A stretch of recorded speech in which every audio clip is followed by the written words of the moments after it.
Plaintiff Neil Amling rented a house to the defendant, and 6 months into the lease, he claims the defendant became erratic. Neil claims the police came to the defendant's home because he was beating his ex, and he's suing for rent and the cost of a carpet. Defendant Philip Kowalski admits that the police came to his home, but insists it was because of a traffic accident, not because he was assaulting his ex. Philip's countersuing for an illegal eviction. Start with you. Well, I rented to Phil about 2015, and first 6 months it was great. He was doing things above and beyond any other tenant I had do, and about like what? Shoveling the snow in front of the driveway, okay. Putting up 1 million Christmas lights. Go ahead. No offense, sir, but unfortunately there are tenants who landlords take advantage of. Go ahead. So then about 6 months into the lease, I noticed some erratic behavior of him. And I come home one night, and I live right next door, and there's police in front of the place, and he had been beating on his ex, and they were pulling him off, and he comes exploding out of the front door into his pickup. And you saw this? Yes. You saw him assaulting while the police were there? I didn't see him assaulting. Oh, because you said the police pulled him off. I thought you saw the police pull him off the hurt. No, this happened before I came. Okay. The police were there. Got it. And so anyway, he goes off in a fit of rage and driving erratically, and the police pulled him over and gave him reckless driving. And then that's all he got was a reckless driving? To my knowledge. Is that true? Unsafe start. All right, were they there regarding domestic abuse? No, they were there regarding an accident that me and my ex got into an argument. It was icy outside that day, so as I was doing my 3-point turn, I accidentally hit another vehicle backing out because I couldn't. I have 2-wheel drive, so I slid, and then was running late for work, and then I ended up spilling off again. I thought you saw the police pull him off the hurt. No, this happened before I came. Okay. The police were there. Got it. And so anyway, he goes off in a fit of rage and driving erratically, and the police pulled him over and gave him reckless driving. And then that's all he got was a reckless driving? Defendant Philip Kowalski is being sued by his former landlord, who claims he evicted Philip after he threatened his life in front of the police. He's saying that you were hitting her, and that's why the police came. No, we had an argument. I was not hitting her. They actually came because I actually hit the vehicle. All right. They were there pulling each other off. The police were there twice a week. You didn't see it, you said. You have anything that proved that? No. Because it's just, I know people get different treatment from the police based on a number of factors, but I couldn't see the police personally observing this man beating her, and he then escapes, and then all he gets is a ticket for a traffic violation. That just doesn't... It comes down to it, she doesn't press charges when it goes to court. You don't have to. They will press charges for you if there's evidence of domestic violence and it can be proven without her in particular. They will press charges because of that very reason. Women change their mind out of love. The man talks them out of it. So that doesn't happen. If a woman reports it and the police and prosecutor believe it, there's nothing she can do. But my point is, so no, that's not the reason either, her dropping the charges, and therefore when the police saw him beating her, that they couldn't do anything because she was going to drop the charges. The police saw it, they take him away immediately, whether she want to press charges or not. Then they look at their evidence along with the prosecutor, and they say, okay, the woman's calling here saying she doesn't want to do anything. Yeah, we know that is the case a lot of times. Then the police and the prosecutor say, okay, but there's direct evidence. Officers, you saw it. We saw it with our own eyes. Okay, that's direct evidence that it happened and the injuries that we see on her. So no, we can move forward And we believe we can convict him without her testimony because we see direct evidence of the assault. And so that's how courts operate now, police and the prosecutor, whether the woman wants to press charges or not. If there's enough independent evidence that convinces the prosecutor that beyond a reasonable doubt they will get a conviction, then they'll pursue it. And I think that's the right way to approach it, because there's been, the reason that law came into effect is because regularly women who refuse to prosecute, or they're talked back into love by the man who physically abused them in those recent days or what have you, they get back in the house and they do something worse. They kill the woman that time. They flip and they say, you called the police on me last time and you're not gonna get a chance to do it this time. All kind. I'm just saying that those type of things happen when the woman is talked out of prosecuting a batterer. So you've never been charged with that? I've been charged with battery, bar fights. All right. Who are you fighting? Well, you do look like you might have a couple muscles under there. Yeah, you get rid of that stomach and maybe your arms. Lift that up a little. You know. You look scary then. Right now, people think they can take you. All right, and don't you even try to fight nobody. All right, I'm sorry. Let me get back to where we were. So tell me why you're suing him for rent and late fees and replacement. So he's income. 3 months behind. So I come home one night and he's grilling. He's got a grill underneath a porch of the house. And How you gonna grill underneath the porch? Your Honor. he's right there. You mean he has to lean down and flip the meat? He coming up with some stories on you, man. Your What? Honor, the grill's been on the porch. For, Underneath, and you actually cook underneath the porch? actually, it's kind of like unclosed. It's like a roof up above, but How high? 8 feet, maybe 9. I need a 6-foot ladder to get up there. Okay. Well, All right, so but the 6 grill's feet, I been guess sitting that's there. enough But room. I bought the grill as a divorce present to myself in 2006. A divorce present to yourself? Yes, sir. Yeah, because you would need something to eat and run your wife. Yeah. So, but the grill's been sitting there for since 2016, and he suddenly had an issue of it this year. All right, but that's not why we're here, I don't suspect. No. It's the rent. What months did he miss in paying rent? May, June, and July.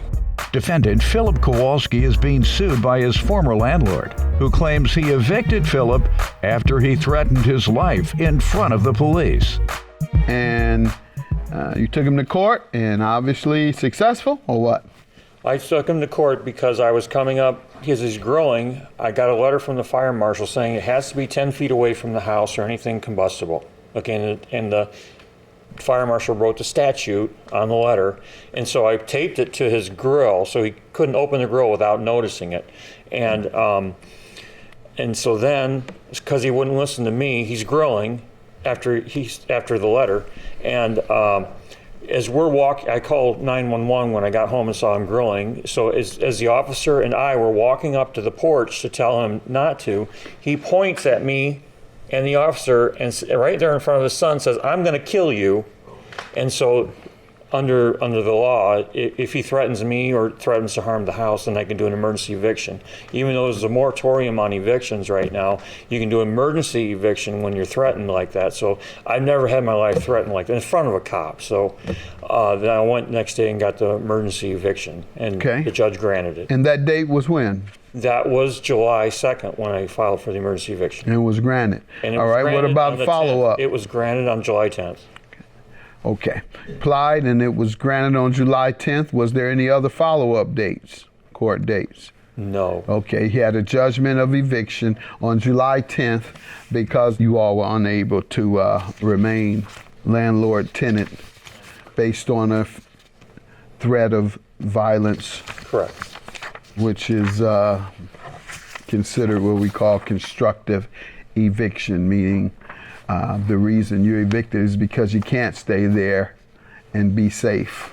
Defendant served, not served in open court, prejudgment, or defendant.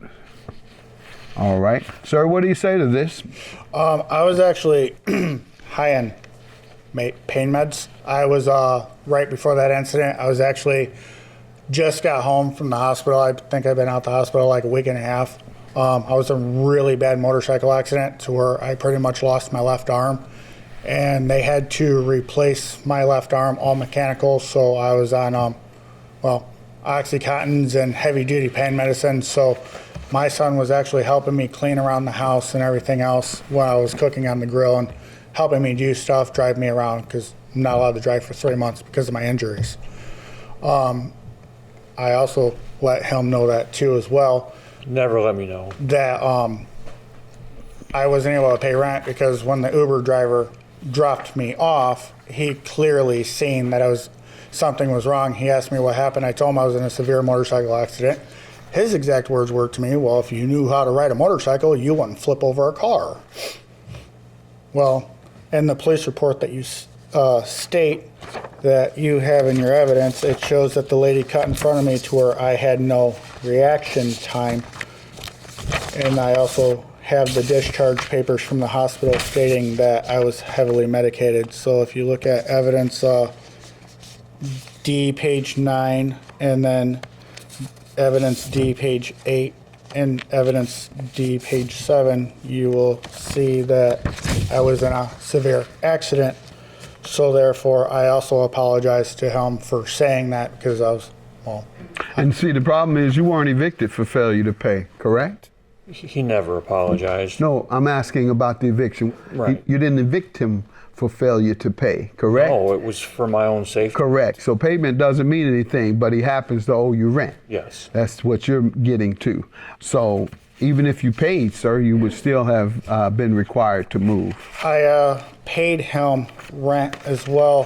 He refuses to sign rent receipts. I have a receipt book stating the fact that when I turned him into the city of Valpo. So you paid May, June, and July's rent? I did not pay July's rent because that's when he took me to eviction court. How long, what day did you move out? I moved out on the 27th to give myself some leeway to clean. So why don't you think you should have to pay for the time that you stayed in someone's residence, sir? I was only there for 2 weeks. And you were there to the 27th. That's an entire month. Why don't you think you should have to pay? Okay, 27 days, 3 days short. Why don't you think you should have to pay when you've lived in someone's house? I get that, Your Honor, but I asked him if he can work with me on not, because I was not able to pay July's rent. I asked him to work with me, and he worked with me by evicting me, saying that he was threatened for his life. He never asked. He never talked to me. Well, nonetheless, the replacement of the carpet, how does he owe you for that? Because he had a cat and he never changed the litter box, so there was poop behind the radiators all over. It was just a horrible stench. He moved out voluntarily, or did the sheriffs come and remove his thing? He moved out voluntarily. Okay, and when he left, you saw what? The carpet was ruined based on? The smell of the cat. All right. Your cat. Honor, actually, can I say something? Yes. I actually still have property to that apartment from this day. I was actually technically supposed to be fully moved out August 9th. I moved out August 27th. He actually came into the apartment. You mean July 27th? Yes, sorry, July 27th. He actually came in before I could actually go back to clean everything, and he ripped everything out. And he's already got new tenants already living there. When did you intend to go back to clean everything? I was actually trying to go back that Tuesday because that's the day that my son was. I don't know what Tuesday is. Is that Tuesday the 25th of it was probably, August? Or? That one. That's good. I actually physically moved out that Friday. I was going to go back Tuesday to clean it out because I still had until the 9th. Did you go back?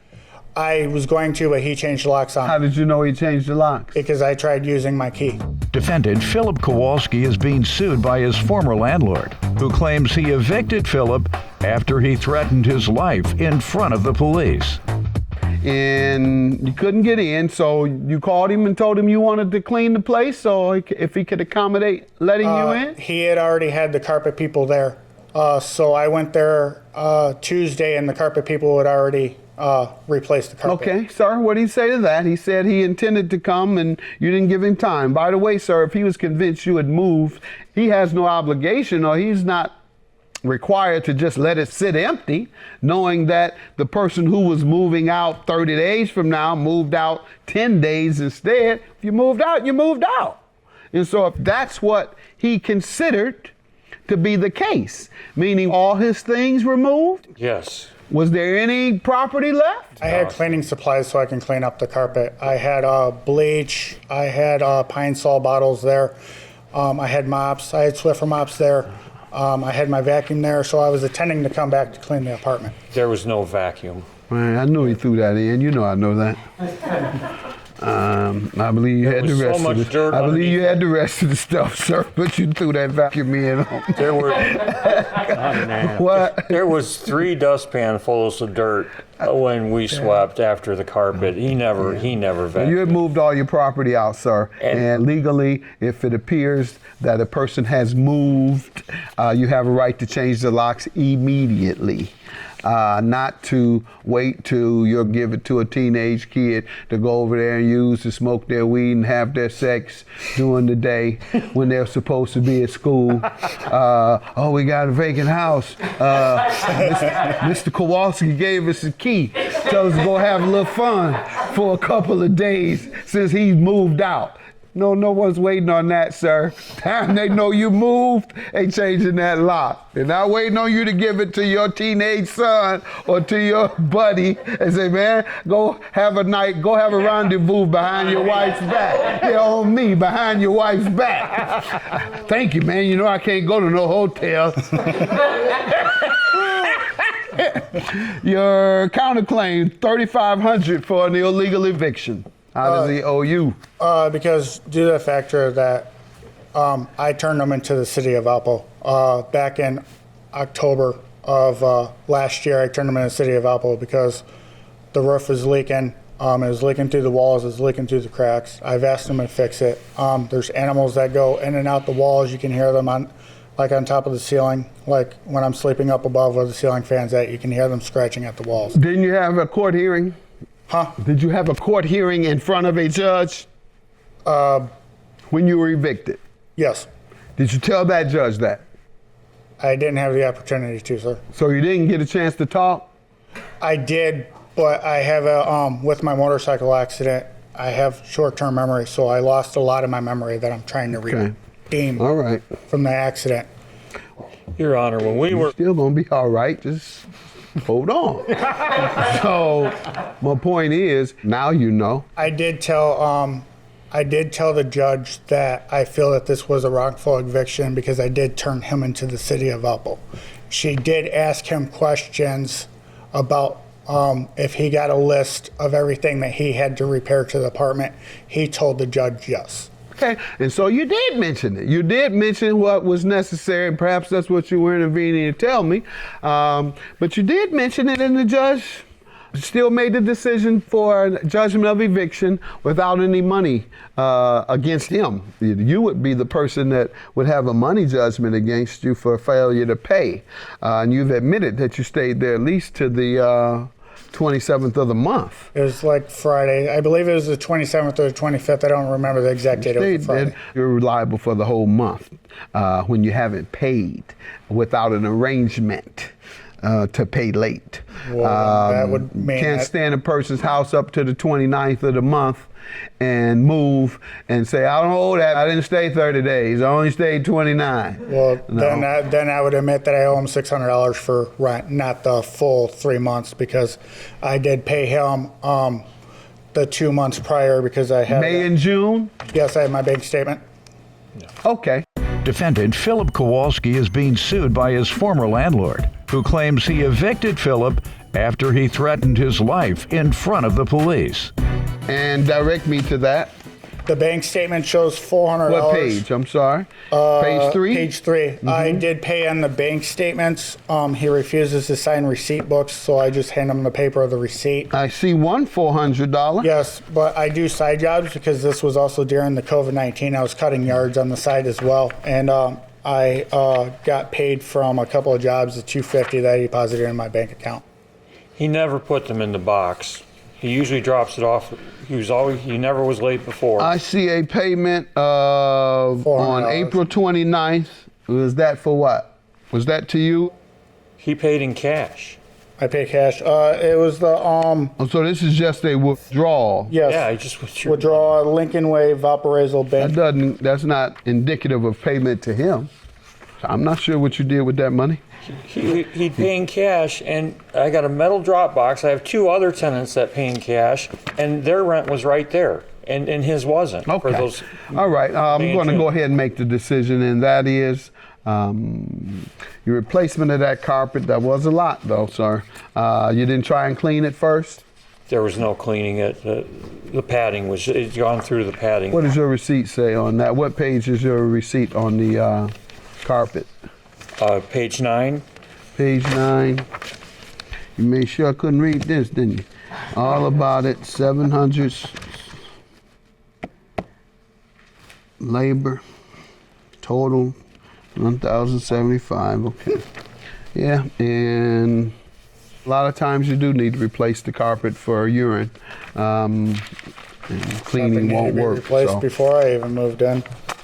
$3,025 is your judgment. Dismissing your claim. It was not an illegal eviction. It was a lawful eviction made by the judge who signed it. And you gave that judge the explanation you're giving me today. And the judge told you that was not enough to grant you a decision. So it isn't today either. And your judgment is granted. Have a good day. Thank you, Your Honor. No, he's just a slumlord. I'm just glad to be rid of him. He threatened me and was in fear for my life.